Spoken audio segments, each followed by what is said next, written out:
Cordial saludo, mi nombre es Silver Darío Sasa, estudiante del doctorado en Ciencias de la Educación de la Universidad Cuauhtémoc. A continuación voy a hablar sobre educabilidad y el presente video pues tiene esa finalidad a través de unas diapositivas. Antes de hablar del término educabilidad es importante hablar de educación. Como todos bien sabemos, la educación pues tiene unas variables entre las cuales encontramos las posibilidades, las necesidades, las condiciones, las limitantes.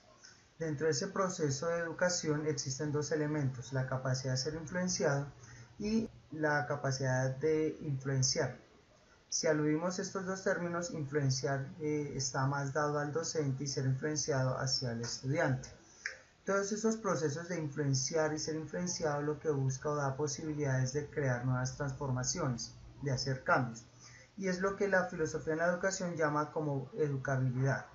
Este concepto pues data de varios años. Uno de los precursores, llamémoslo así, es Herbat, donde habla de la educabilidad del estudiante, de la plasticidad esa capacidad del estudiante de recibir y hacer esas transformaciones. También habla de esa capacidad de educabilidad evolutiva, que también la tienen los animales, pero que se diferencia del ser humano es en esa capacidad del ejercicio de la moralidad. Carrasco, por su parte, pues hace algunas confrontaciones frente a Arbat.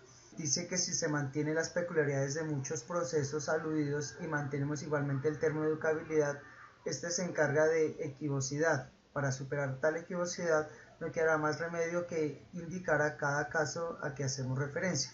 Cuando el término herbatiano parece solemne y atractivo, padece de graves problemas semánticos. Entonces, pues ellos dos hay algunas contradicciones. Flickner y Fermoso también hacen un aporte interesante a la educabilidad. Algo de resaltar de Flickner es que él entiende la educabilidad en esa capacidad de formación.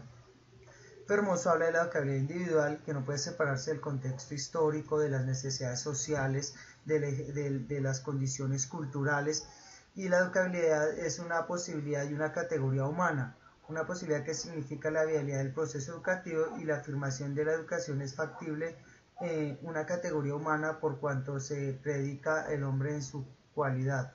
En este orden de ideas, pues la educabilidad, como lo estaba nombrando, requiere de plasticidad, de ese ejercicio de recibir, de amoldar, que es predicado por el hombre para que genere un cambio intencional. Del hombre hacia el hombre va influenciando, va dando algunos ejercicios para esa transformación.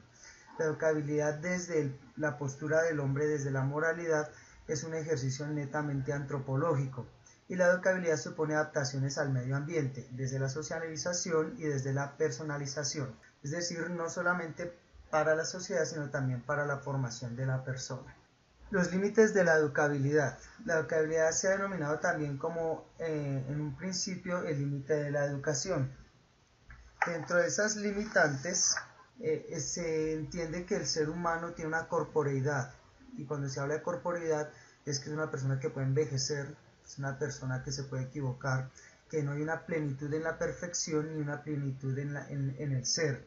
Las perspectivas de la educabilidad se llaman en tres ramas, en tres perspectivas. Una es la herencia o el pesimismo pedagógico, el ambiente, el optimismo pedagógico, y la herencia y el ambiente, el optimismo pedagógico. Esta última hace un distanciamiento de las dos, sin embargo trae consigo elementos que son comunes de ambas. Miremos la primera.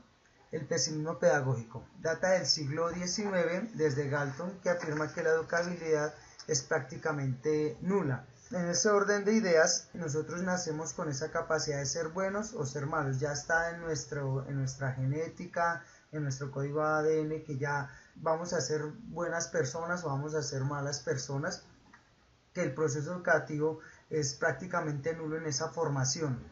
Schopenhauer, Lombroso y García Carrasco pues son algunos autores que apoyan este pesimismo pedagógico. Lo que ellos buscan es, o lo que ellos comprenden o entienden y dan a conocer, es la constitución congénita del individuo se halla ya inscrita en toda evolución personal. Ese carácter benévolo o maligno de las personas es algo innato en ellas e inmutable, constituyendo es un fatalismo categórico que hace inútil todo intento educativo. La educación vendría a ser un añadido superficial y efímero. Entonces, pues ahí es donde data el pesimismo pedagógico. Los caracteres del planteamiento pesimista es que hablan que el esfuerzo es desproporcionado respecto a los efectos conseguidos, pues si bien es cierto, ellos entienden que se nace de tal forma, pues por más esfuerzos que se hagan, pues realmente no se va a llegar a un buen resultado. El fenómeno educativo e histórico bioespecíficamente considerado manifiesta una desorientación respecto a los objetivos básicos de la naturaleza, y la capacidad intelectual del hombre optó como metas del fenómeno educativo ciertas multiplicaciones que suplantaron inconscientemente las estrictamente evolutivas. El optimismo pedagógico es una postura que es contraria al pesimismo pedagógico, y creen que o entienden que la educación puede hacer y dar un desarrollo pleno en el ser humano. Quintana dice que la formación en la personalidad fundamental interviene en factores de causas ambientales que obra de modo decisivo. Es decir, nosotros recibimos del ambiente esa formación y hace que generen esas transformaciones. Dentro del optimismo pedagógico, pues hay dos corrientes, una psicológica y la otra sociológica. Dentro de sociológica existe el clásico y el moderno. En el clásico, el instrumento es el moderador, configurador absoluto. Y en el moderno, de origen del marxismo, donde ve al hombre un simple producto de las relaciones sociales. La intervención educativa es oportuna y necesaria. Dentro de la postura psicológica, la concepción conductista, ya estamos hablando aquí de Watson, define la personalidad, el conjunto de las características y la conducta de una persona. Entonces esta postura pues se basa mucho en ese conductismo, en las posturas de Watson, que es uno de los principales precursores. Y por último, de las perspectivas, el optimismo moderado. Esta postura pues trata de estar aparte de las dos anteriores. Sin embargo, lo que ellos entienden o lo que se busca aquí es que es el fruto de la persuasión de la interacción entre el código genético y el ambiente. Es decir, nacemos con ciertas predisposiciones para ser buenos o para ser malos, pero que también la sociedad, el ambiente genera esas transformaciones. Es decir, las dos permean en el ser humano y pues da ese desarrollo en el ser. Un autor, Cavalli, en 1970, solamente la interacción de ambos vectores, genético y ambientalista, puede permitirnos una aproximación a la explicación de la educabilidad. Las limitaciones generales de la educabilidad, según este texto, pues existen dos. La libertad es un externo citado binomio de corporeidad y espiritualidad, y la segunda, aporia, que refiere a la posición entre la naturaleza y la cultura. Es decir, la determinabilidad por la educación está limitada además por las circunstancias de situaciones y tiempo. Las limitaciones generales de la educabilidad, derivadas de intervenciones técnicas, hablan de que necesita algo sobre lo que actúa y que previamente haya sido dado. Tiene limitaciones cuantitativas. Las limitaciones concretas se dan por el educado, por el educador y por las situaciones socioculturales. Las características de la educabilidad. Encontramos 4: personal, dinámica, intencional y necesaria.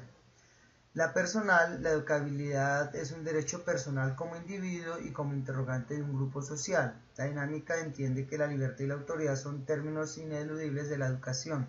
La intencional, el ser humano es autónomo en cuanto a ser individual, pero en cuanto se lo considera como debe ser, sufre influencias heteroformas que lo elevan hasta un plano ideal. Y la necesaria es que la educabilidad es requerida porque sin ella el hombre vería privado de autorrealización, personalización y socialización. Como conclusiones, pues en este ejercicio hice 4 conclusiones. Las 2 primeras un poco más teóricas, la otra viene un ejercicio más de reflexión. Dice así: teniendo en cuenta la información presentada, la educabilidad nunca será un proceso perfecto debido a la misma naturaleza del ser. Es decir, que esta siempre va a estar condicionada a las necesidades sociales, culturales y también a las condiciones de corporeidad del hombre.